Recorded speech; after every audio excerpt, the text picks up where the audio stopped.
Shalom, selamat malam, selamat jumpa kembali untuk sahabat-sahabat konsep dan pendeta-pendeta muda yang ada di Zoom. Pada malam ini kita bersyukur oleh karena kita boleh bertemu kembali dalam sesi pelajaran sekolah sahabat. Dan puji Tuhan ini adalah pelajaran yang terakhir ya, pelajaran yang ke-13. Dan pada malam ini pelajaran kita nanti akan dipaparkan ringkasannya beberapa menit ke depan oleh Pendeta Muda Dwi Cahyono. Namun sebelumnya kita akan mengawali belajar sekolah sahabat kita pada sore ini dengan berdoa. Kita mohon kesediaan Pendeta Abigail Sihombing untuk memimpin kita dalam doa. Mari kita berdoa. Bapa di surga, Allah yang penuh kasih, kami memuji memuliakan Tuhan karena Engkau telah memberkati kami hingga kami boleh bertemu pada malam hari ini lewat Zoom maupun sahabat-sahabat konsep yang menyaksikan dari Facebook dan YouTube. Tuhan, kami akan belajar firman Tuhan melalui pelajaran sekolah sahabat, pelajaran terakhir dari triwulan ini. Biarlah Tuhan memberkati, berikan kami hikmat pengertian dari surga untuk boleh memahami akan pelajaran firman Tuhan pada malam hari ini. Dalam nama Yesus kami sudah berdoa. Amin.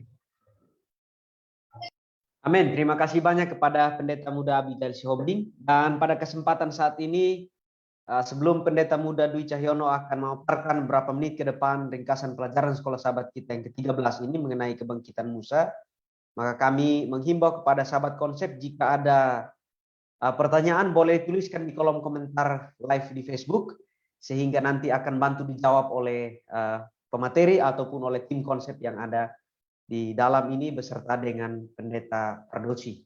Baik, waktu dan kesempatan kita berikan waktu penuh kepada Pendeta Muda Dwi Cahyono. Layar ini diberikan untuk boleh mempresentasikan ringkasan pelajaran beberapa menit ke depan. Silakan Pendeta.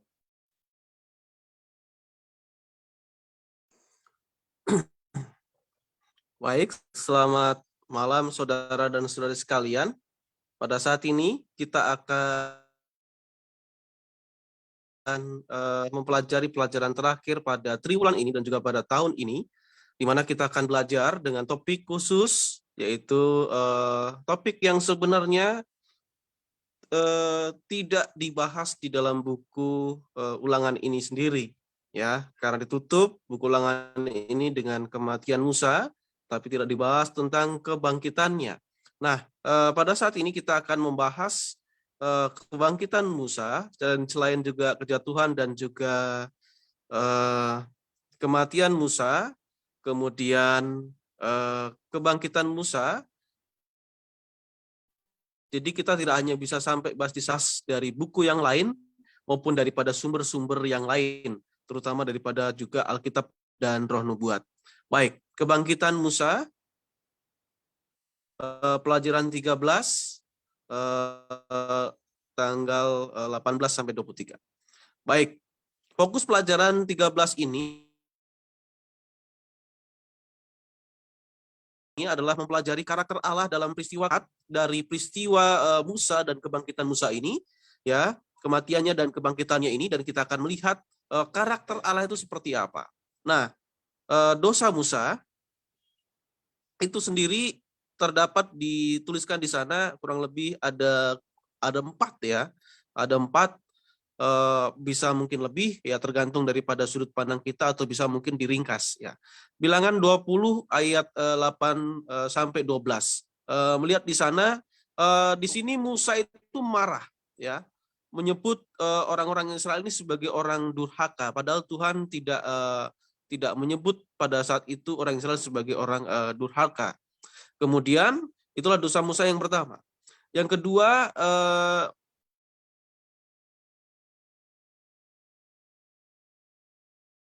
menyiratkan bahwa Musa dan pada ayat yang 10 yang akan melakukan keajaiban dan bukan Tuhan. Jadi dengan kata-kata dia berkata kami, seharusnya bukan kami, karena itu adalah perbuatan daripada Tuhan. Musa dan Harun tidak punya kuasa untuk membuat mukjizat. Tetapi dengan dia mengatakan bahwa itu kami, maka secara tidak langsung Tuhan itu diberikan kepada Allah, kepada Tuhan. Tetapi pada saat ini bisa saja orang itu akhirnya melihat sebagai Musa dan Harun sebagai orang yang sakti yang bisa membuat mujizat. Ya. Kemudian yang ketiga, menunjukkan ketidaktaatan. Jadi di ayat 24 itu disebutkan bahwa Musa dan Harun itu tidak taat, ya, dan tidak percaya, ya, karena dengan memukul bukit batu 2 kali dengan tongkatnya, padahal Tuhan hanya meminta mereka untuk berbicara pada bukit batu tersebut. Jadi Musa memang diperintahkan untuk mengambil tongkat, tetapi dia tidak diperintahkan untuk memukul batu itu. Diperintahkan dia berbicara kepada batu itu, maka batu itu akan mengeluarkan air. Nah, batu itu adalah lambang daripada Kristus, dan Kristus adalah dipukul 1 kali, melambangkan bahwa Yesus itu disalibkan sebanyak 1 kali untuk selama-lamanya. Tindakan daripada Musa ini, pelajaran ini menjadi terganggu karena dipukul 2 kali. Ya, jadi apa yang ingin disampaikan oleh Tuhan kepada bangsa Israel sebagai sebuah pelajaran daripada tongkat yang memukul batu ini menjadi kacau karena kesalahan daripada Musa. Melakukan semua kesalahan ini di hadapan seluruh umat Israel. Karena Musa dan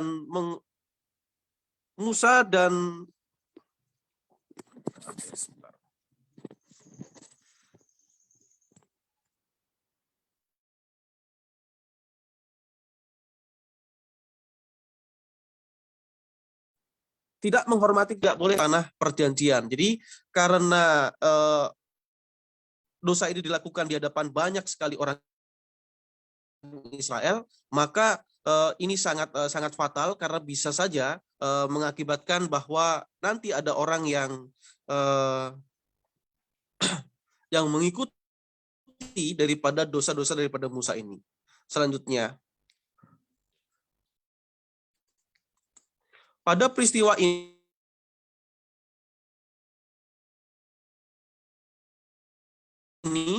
Allah tidak mengucapkan telah membuat Musa dan Harun menjadi marah. Semua templakan jatuh ke atas diri pemimpin itu. Mereka yang berdiri sebagai wakil-wakil Allah tidak menghormati dia. Musa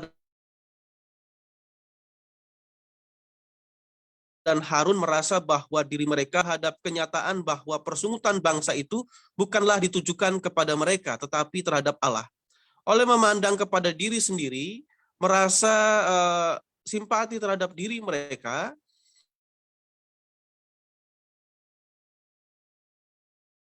di mana mereka dengan tidak sadar itu kesalahan mereka yang besar yang dilakukan kepada Allah. Jadi di sini kenapa Musa sampai melakukan kesalahan itu, penyebabnya adalah karena dia merasa bahwa seolah-olah sebagai seorang korban, kayak gitu.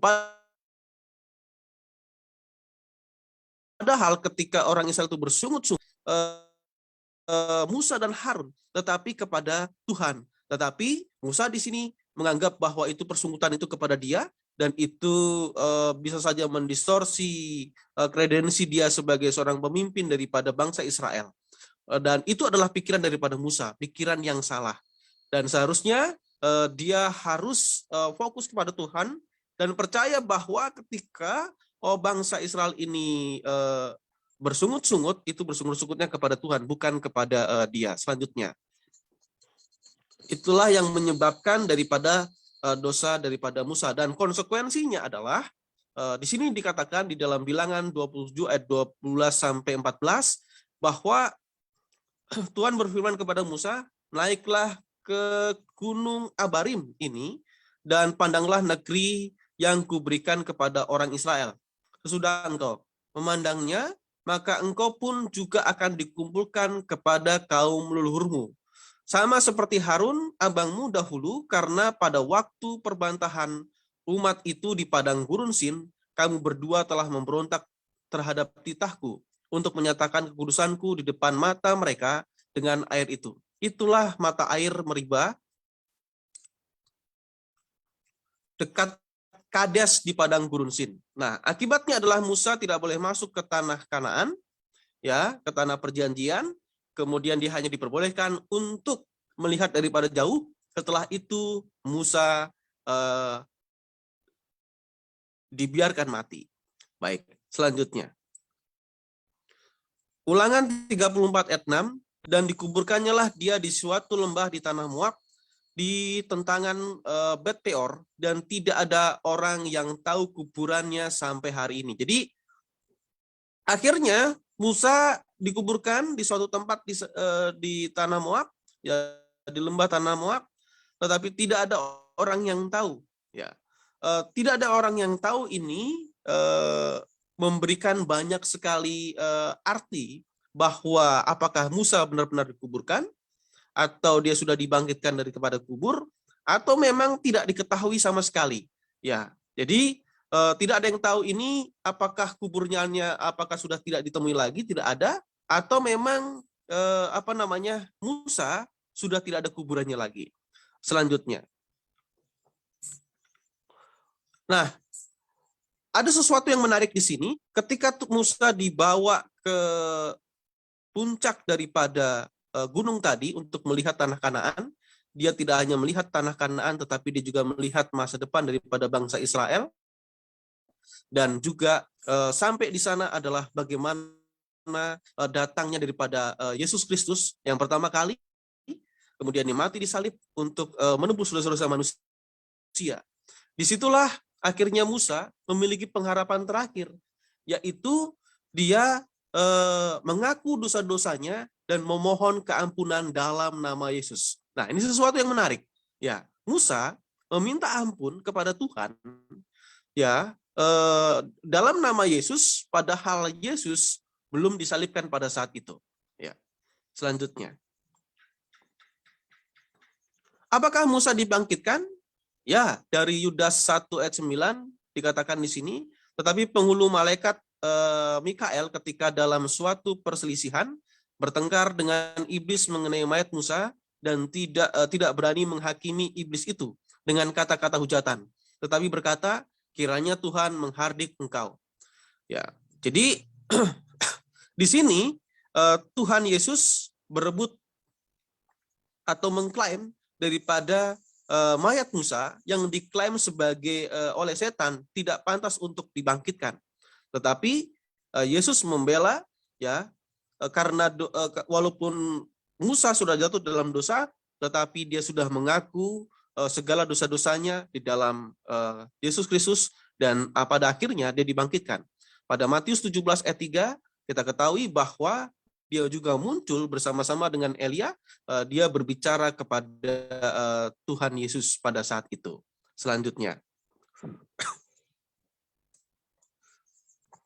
Untuk pertama kalinya, Kristus segera memberikan hidup kepada orang yang sudah mati. Jadi, Musa adalah orang yang pertama kali ditebus dan dia dibangkitkan daripada kematian. Nah, itu adalah fakta daripada Musa. Selanjutnya.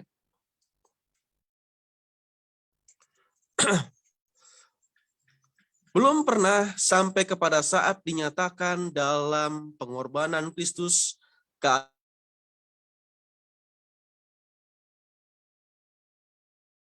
keadilan dan kasih Allah lebih tak. Tuhan melarang Musa untuk memasuki Kanaan, untuk memberikan suatu pelajaran yang tidak boleh dengan seksama, dan bahwa manusia harus berhati-hati jangan mengambil bagi dirinya sendiri kemuliaan yang hanya menjadi hak daripada Khalik mereka. Ia tidak dapat mengabulkan doa Musa agar ia bisa mengambil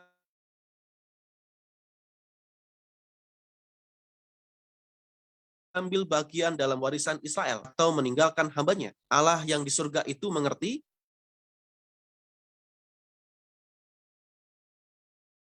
akan penderitaan yang telah pada pelayanan yang setia selama tahun-tahun yang lama daripada ujian dan pertentangan itu. Di atas puncak Pisgah, Allah memanggil Musa kepada suatu warisan yang jauh lebih mulia daripada Kanaan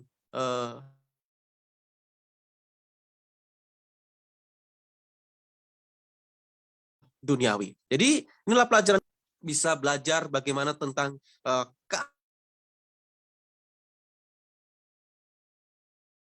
keadilan dan kasih Tuhan, dimensi yang harus ditanggung, tetapi ada kasih karunia yang bisa membuat kita sebagai orang-orang berdosa ini memiliki masa depan untuk memiliki hidup yang kekal, yaitu oleh karena pekerjaan Yesus di kayu salib. Itulah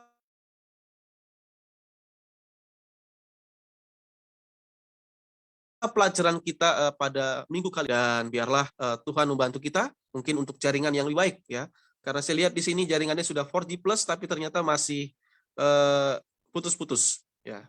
Baik, itu saja.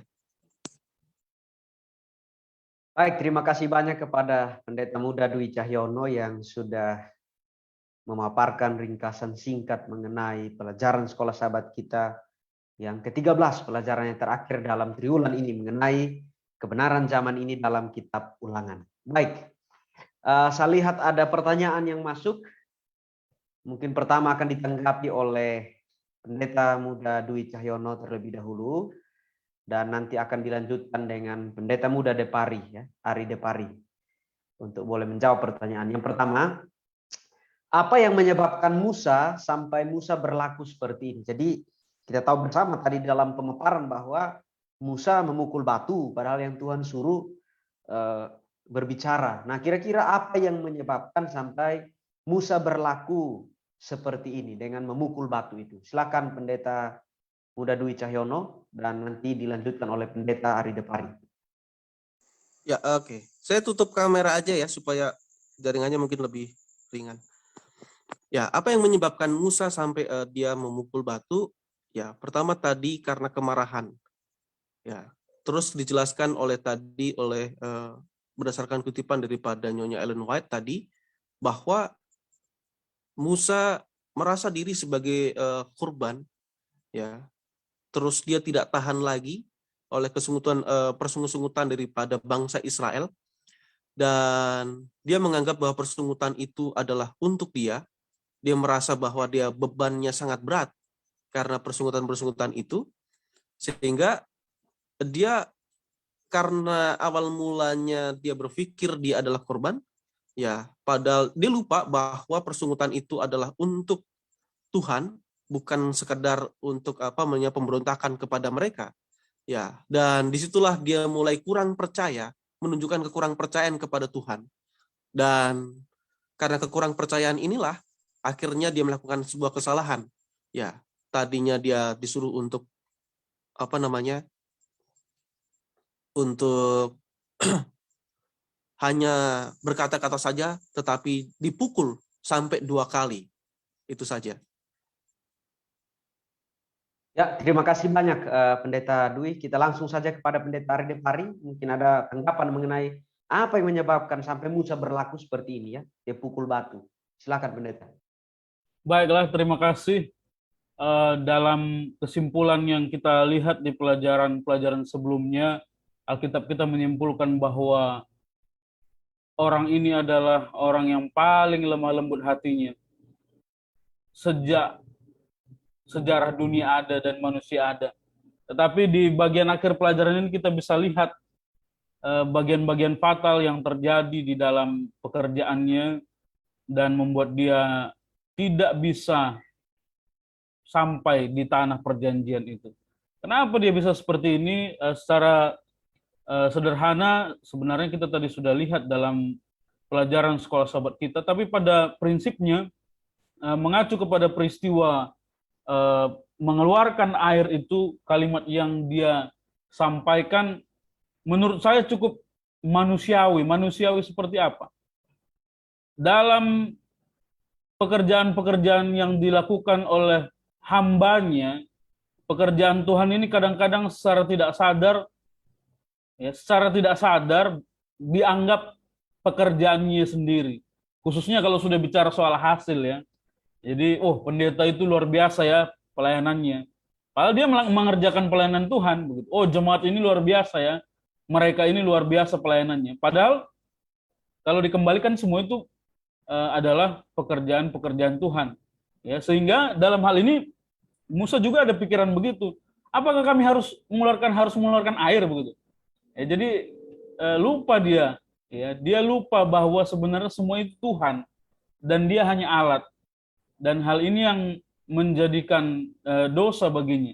Jadi saya pikir ada satu ketidaksadaran bahwa sebenarnya Tuhanlah yang terutama dalam segala hal dan Musa hanya perantara. Dan skenario itu mungkin pada saat dia sudah dikuasai emosi, ya, dan mungkin sudah melihat orang-orang Israel ini nggak benar, ya dia lupa skenario itu.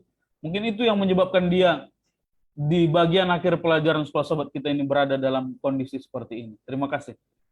Baik, terima kasih banyak kepada Pendeta Ari Depari. Saya mau langsung bertanya kepada pembimbing kami, Pendeta Pardosi. Mungkin saya tambahkan sedikit pertanyaan ini, selain daripada mengapa, apa yang menyebabkan Musa melakukan hal ini. Yang saya mau tambahkan dari pertanyaan ini adalah, bukankah Musa sudah dididik Tuhan dengan didikan yang luar biasa di padang Midian? Tapi kelihatannya dalam kisah ini sepertinya balik lagi Musa ke sifat yang lama. Cepat marah, menanggapi. Kira-kira bagaimana Pendeta Pardosi? Silakan. Saya mau menyapa saudara-saudara sahabat Cohesive People nih ya, konsep yang setia mengikuti secara live di Facebook dan juga menyaksikan di YouTube. Terima kasih pemaparannya Pendeta Dwi pada pelajaran kita terakhir di kuartal ini. Nah, saya melihatnya paling tidak ada 3 sisi yang menarik, saudara ya. Bukan kita mau membenarkan keadaan Musa ini, bukan. Tetapi kita mau melihat bahwa sisi kemanusiaan itu memang tidak bisa tidak, pasti akan muncul dalam kondisi-kondisi tertentu yang kita tidak duga. Nah, ini kan sudah mau dekat menyeberang ini, saudara. Setelah 38 tahun tambah pengembaraan itu kan. Mereka kan sebenarnya sudah 2 tahun. Lalu sudah siap masuk negeri Kanaan, kirim mata-mata, tidak percaya, lalu harus berputar 38 tahun. Pada saat yang sama umur juga sudah bertambah, berarti Musa itu sudah 120 tahun. Dari sisi kemanusiaan ini pasti bisa muncul dalam segala kegelisahan, dalam segala kelelahan, ya. Ini bukan hidup nyaman, ya. Ini bukan hidup nyaman di rumah begitu menikmati tempat tidur yang enak dan sebagainya. Ini hidup berpindah-pindah.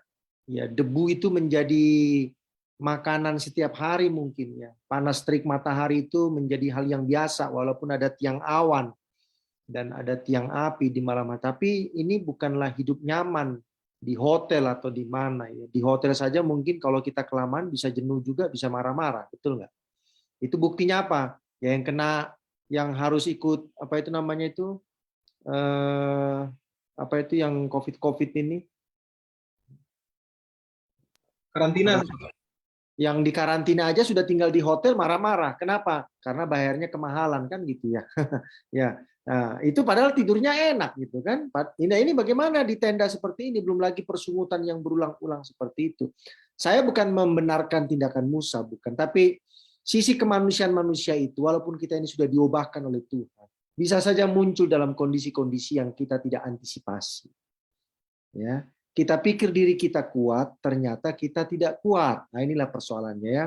Kita pikir kita sudah bisa bertahan 38 tahun ya dalam pengembaraan itu, ternyata kita tidak kuat hanya dengan persoalan. Kalau saudara perhatikan kan ketika Musa, bangsa Israel dengan Musa ini mau lewat negeri Edom itu, maka air itu berhenti ya. Ini adalah ujian terakhir kepada generasi Israel yang baru ini, termasuk kepada Musa sendiri, ujian terakhir. Apakah mereka akan tetap percaya kepada Tuhan ataukah mereka akan apa? Akan ragu kepada Tuhan. Makanya Tuhan katakan, lewati saja negeri Edom itu. Tapi orang Edom kan sudah siap berperang. Nah, akhirnya mereka lebih memilih untuk berputar kan? Ini kan sebagai bagian dari ketidakpercayaan itu. Dan akhirnya ada persungutan tentang tidak ada air lagi kan? Ini juga bagian dari ketidakpercayaan yang kedua lagi. Padahal Tuhan menghentikan air itu karena apa? Karena mau menguji, ini kan ujian terakhir. Ini seperti Abraham juga, ujian terakhir itu adalah mengorbankan Ishak, apakah berhasil atau tidak. Nah, inilah sisi yang kedua itu, bahwa kepercayaan kita ini terkadang, saudara-saudara, tiba-tiba bisa drop jadi 0 dalam situasi yang kita tidak antisipasi. Ya, dalam ujian yang lain kuat kita, tapi dalam ujian yang lain ternyata kita tidak siap untuk menghadapinya. Nah, kadang-kadang kan kita itu menjadi menang melawan musuh karena kita sudah tahu musuhnya siapa, kita sudah melihat, contohnya kalau seorang petinju dia sudah menonton video dari musuhnya itu berulang-ulang, ya kan? Sehingga dia tahu ini gaya-gayanya petinju ini bagaimana. Tapi coba kalau seorang petinju tiba-tiba menghadapi seorang petinju yang lain yang nggak tahu siapa gitu. Pernahkah saudara melihat ada seorang petinju naik ke atas ring tapi nggak tahu dia musuhnya siapa? Ya, belum tentu dia berani, saudaraku. Karena apa? Strategi harus ada, betul nggak? Pelatih harus mencari. Nah, setan bisa mencobai kita di saat kita tidak mempunyai antisipasi apapun, tidak punya persiapan apapun. Nah, inilah dimensi yang kedua yang saya mau bawakan kepada kita malam hari ini, supaya kita renungkan baik-baik bahwa ada masalah dalam hidup kita ini seperti yang dihadapi oleh Musa. Ada masalah itu dan harus kita antisipasi. Jadi jangan pokoknya aku kalau masalah pencobaan rokok pasti kuat lah. Setan nggak akan bawa rokok sama saudara, enggak, karena dia tahu saudara pasti kuat. Dia bawa yang lain. Dan itu yang tidak saudara antisipasi dan akhirnya kita apa? Begitu mudahnya apa? Jatuh. Yang ketiga adalah ada orang katakan bahwa apa yang Musa lakukan ini sederhana, harusnya tidak seberat itu. Oh enggak, saudara-saudaraku. Bagi Tuhan dosa Musa ini berat.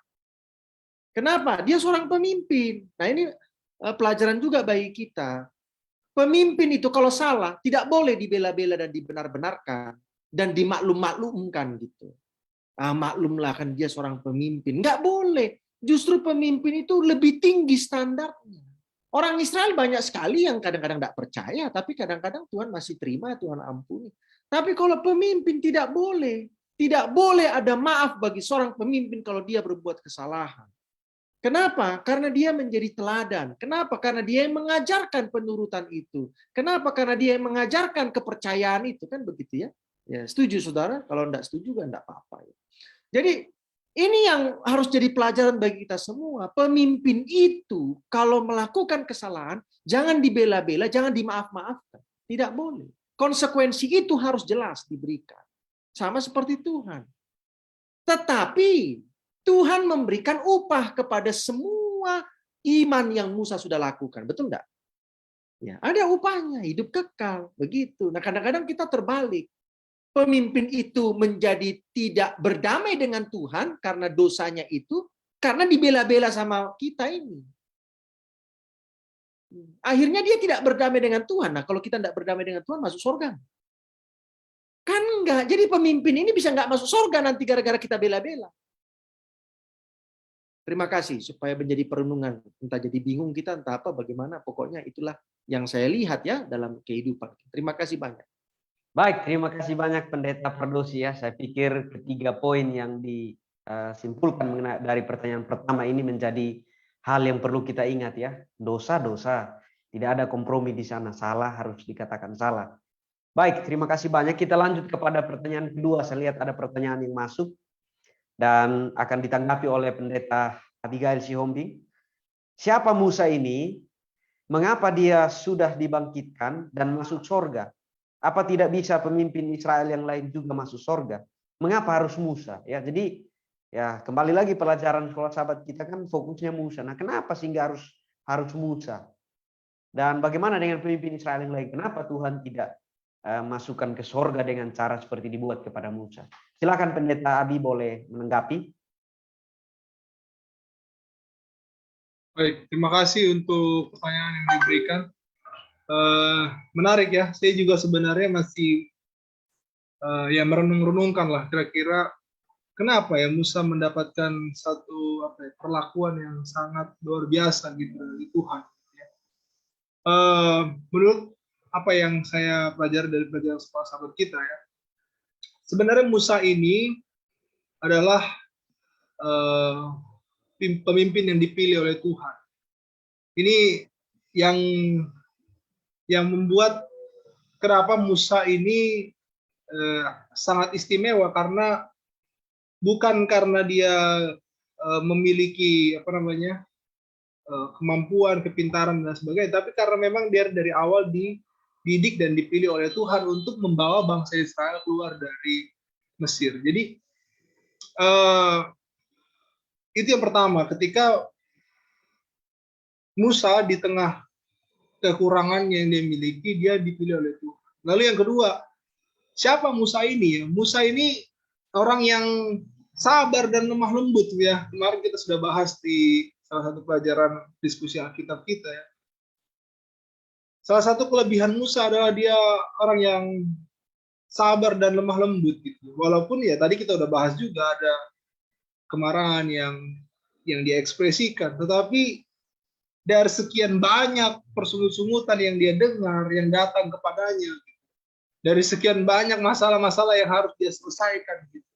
Bahkan ketika bangsa ini ingin dimusnahkan oleh Tuhan, Musa lah yang menawarkan dirinya untuk tidak dimasukkan dalam kitab kehidupan ya, supaya bangsa ini ya Tuhan akhirnya lepaskan gitu. Jadi inilah ya salah satu beberapa kelebihan atau keistimewaan Musa ya.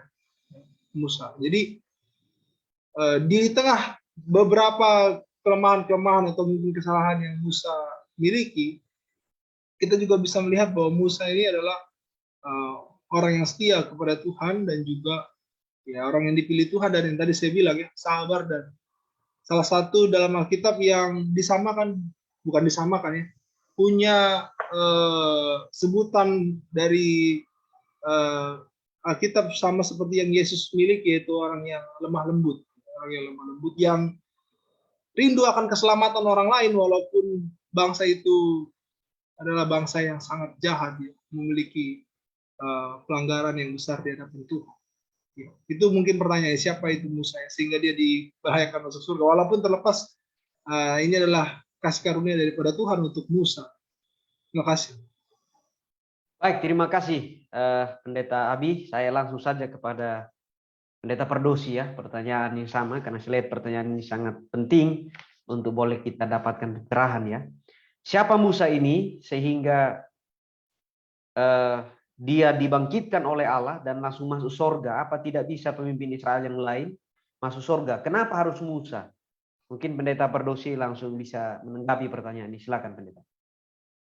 Ya, kalau ditanya kenapa Musa yang dibangkitkan lalu dibawa ke sorga, ya nanti di sorga lah kita tanya. Kan saya bukan Tuhan, ya, sehingga saya mengetahui kenapa, alasannya apa. Gitu ya. Namun, kita dapat melihat bahwa Tuhan menghargai komitmen, kerelaan, kesetiaan Musa ini di dalam mengikuti perintah petunjuk Tuhan. Dan itulah menjadi gambaran kepada semua nanti umat manusia yang mengikuti petunjuk, perintah, kerelaan melayani Tuhan, tetapi tidak bisa tetap hidup waktu Yesus datang, maka Tuhan pun akan memberikan apa? Kehidupan kekal. Ya. Nah, tapi kalau ditanya kenapa harus Musa, kenapa yang enggak lain? Ya nanti ketemu juga kita kepada persoalan kenapa Elia, kok nggak Elisa?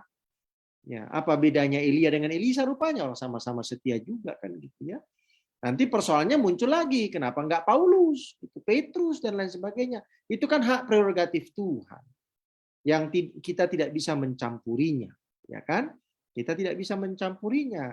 Tetapi inilah sebuah gambaran bagaimana Tuhan menghargai kesetiaan, kerelaan, komitmen kita untuk bergumul, berjuang, menderita oleh karena iman kita kepada Yesus itu, walaupun kita tidak bisa tetap hidup sampai Yesus datang, tidak usah khawatir, ada jaminan keselamatan hidup kekal akan diberikan waktu Yesus datang yang apa? Yang kedua kali. Terima kasih. Baik, terima kasih banyak Pendeta Pardosi ya. Saya pikir jawaban yang sangat tepat ya. Kalau kita tanya kenapa, ya yang tahu alasannya hanya Tuhan. Kenapa hanya harus Musa ya. Jadi sudah jelas di sana, tetapi ada hal yang perlu kita lanjutkan seperti dikatakan oleh Pendeta Pardosi, bahwa Musa menunjukkan sebuah penurutan yang baik kepada Tuhan, kesetiaan melakukan apa yang diperintahkan Tuhan juga baik, sehingga Tuhan juga memperhitungkan itu untuk Musa. Baik. Kita lanjut kepada pertanyaan yang selanjutnya. Saya lihat ada pertanyaan yang masuk ya, karena diskusinya ini menarik, sehingga pertanyaan yang berikut ditanyakan, dan saya meminta kesediaan Pendeta Adrian Runesi untuk boleh menanggapi pertama. Pertanyaan kurang lebih seperti ini. Apakah Musa yang menulis Ulangan pasal 34? Bagaimana bisa Musa menulis tentang kematiannya sendiri? Sementara manusia tidak ada yang tahu kapan dia akan mati. Jadi ini menarik karena apakah Musa yang menulis, maksud saya menulis Ulangan pasal 34? Kira-kira bagaimana Pendeta Adrian soal hal ini? Baik, terima kasih. Kalau kita lihat di dalam Alkitab, khususnya ayat yang ke-6, Ulangan 34 ayat 6 dikatakan, dan dikuburkannya lah dia di situ suatu lembah di tanah Moab. Enggak mungkin di situ kalau Musa yang tulis bilang, dan disitulah Musa ngomong, dan disitulah dia si Musa. Nah, kan masuk akal, bingung kita ini kan. Nah, tapi kalau kita lihat latar belakang dari cerita-cerita ini, bahwa kita tahu penerus daripada Musa adalah siapa? Yosua. Jadi ada kemungkinan di sini bahwa Yosua adalah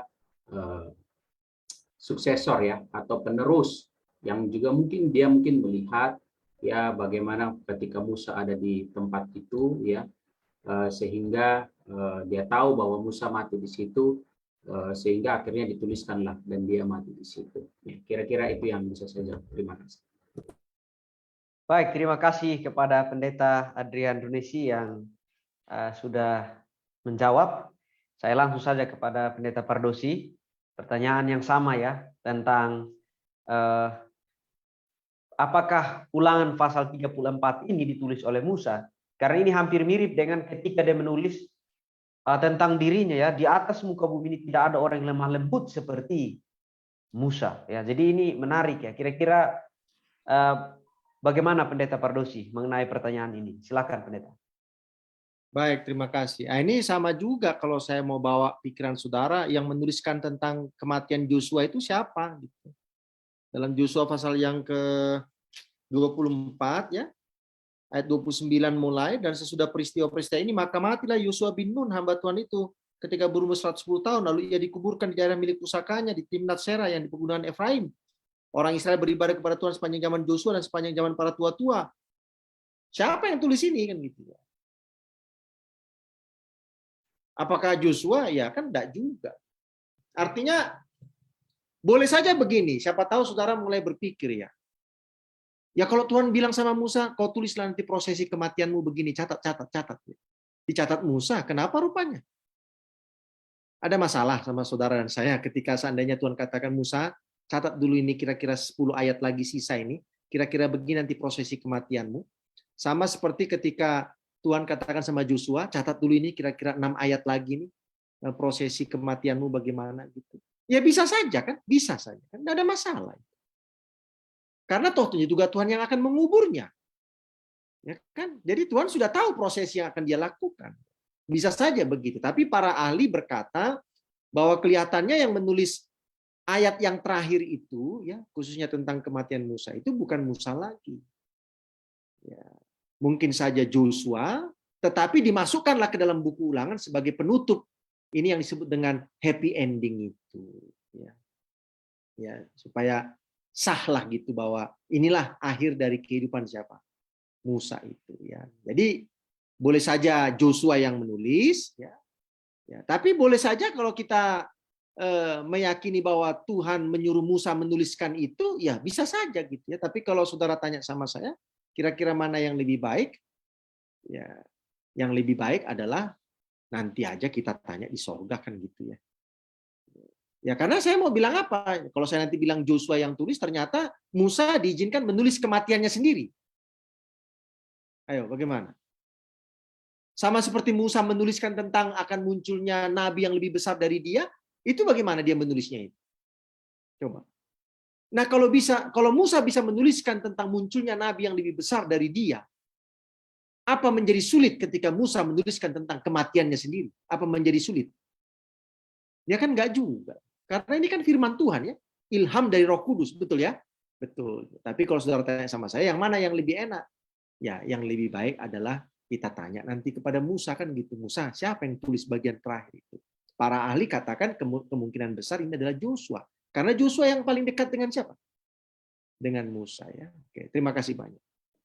Baik, terima kasih banyak ya. Ini luar biasa ya. Jadi kita boleh tahu bersama bahwa ada dua kemungkinan ya. Dan kalau kita mau tahu jawaban yang pasti, mari kita setia supaya sampai di sorga kita tanya sama Musa tentang hal ini. Baik, ini adalah pertanyaan yang terakhir yang saya lihat masuk.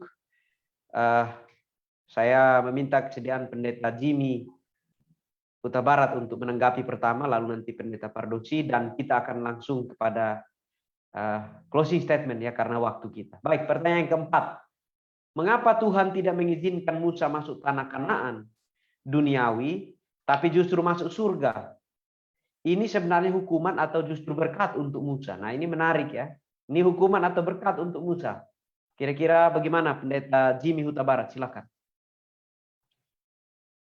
Baik ya. Jadi kalau Tuhan menyelamatkan Musa tanpa kematian, nanti bingung nanti orang Israel ya. Karena dia itu sudah, kita sudah baca tadi di dalam pelajaran hari Senin ya. Dia tidak percaya, dia tidak menghormati Allah. Bagaimana mungkin dia bisa hidup-hidup lalu kemudian diangkat ke surga seperti orang yang tidak berdosa. Ya kan, tidak mendapatkan hukuman atau kematian.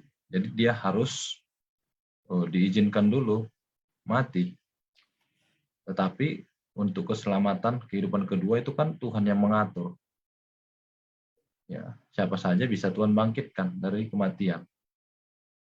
Tapi dalam setiap apa yang manusia lakukan harus ada konsekuensi. Nah, konsekuensi daripada Musa, ya dia mati sebelum masuk Kanaan. Ya, itu akibat dari tidak percayanya.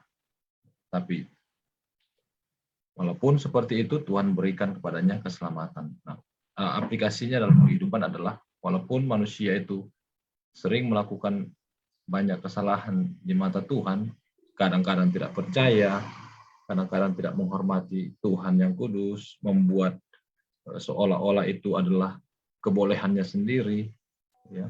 Tapi belum tentu orang itu tidak selamat. Ya, bagian keselamatan kan hanya Tuhan yang mengetahuinya. Nah, itulah mungkin yang bisa saya tambahkan mengenai pertanyaan tadi. Terima kasih. Baik, terima kasih banyak Pendeta Jimmy Huta Barat. Saya langsung saja kepada Pendeta Pardosi.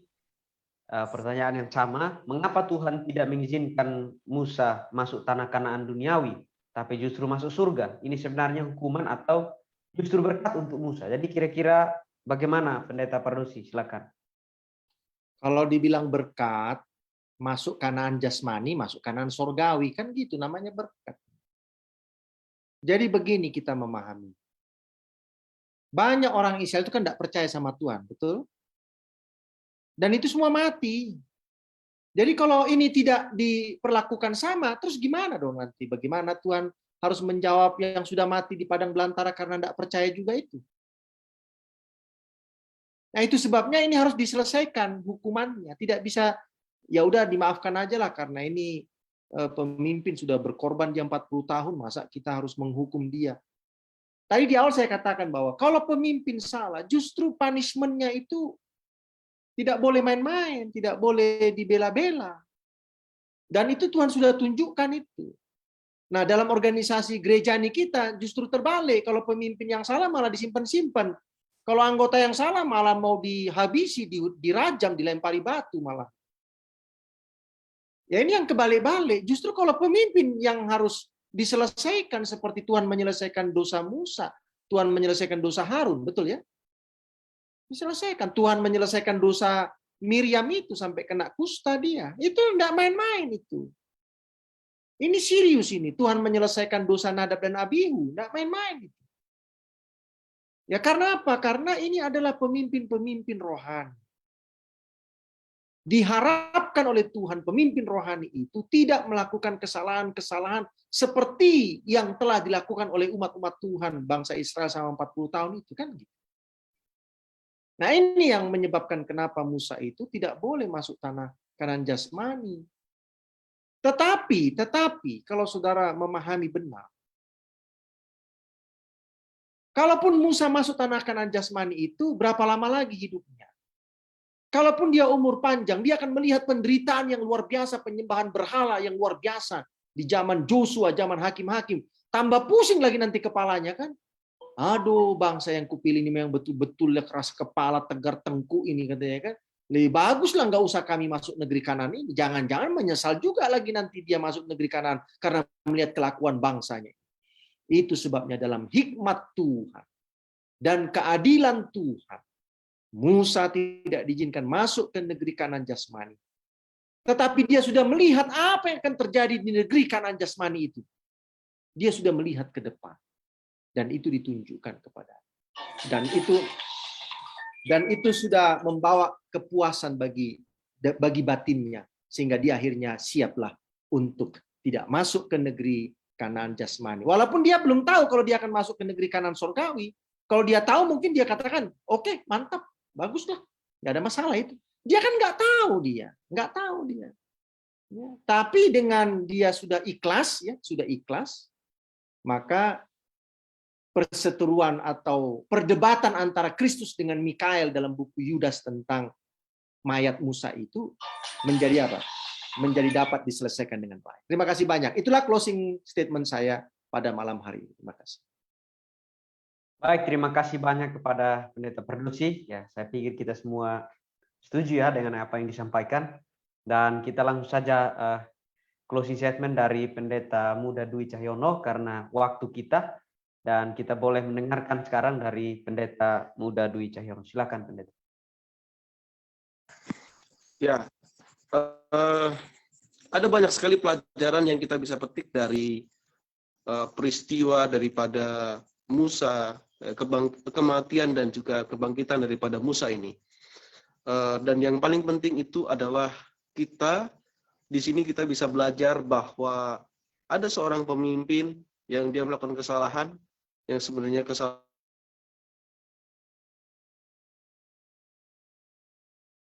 itu dia sudah akui bahwa itu sebagai kesalahan ke tanah Kanaan yang di dunia ini, tetapi Tuhan tidak izinkan.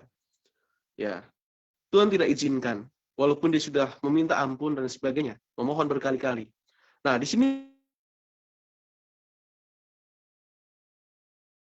Tuhan, kita bisa melihat bahwa Tuhan bisa untuk masuk di dalam Kanaan surgawi daripada Kanaan duniawi.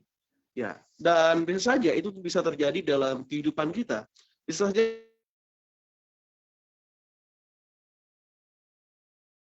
Tuhan tidak mengabulkan banyak. Ya, karena Tuhan sedang memfokuskan kita untuk memasuki Kanaan surgawi. Ya, mungkin Tuhan membiarkan kita pada saat ini hidup susah dan sebagainya, menderita, tidak masalah. Karena fokus Tuhan bukanlah sekedar untuk membuat hidup kita damai sejahtera di bumi ini dan menikmati itu saja. Ya, itu adalah berkat-berkat yang lain, tetapi yang paling utama adalah memfokuskan kita supaya kita masuk dalam Kanaan surgawi. Dan yang paling penting yang lain adalah bahwa ketika kita punya dosa, kita harus ingat bahwa seorang Musa saja dia dihukum oleh Tuhan karena kesalahannya.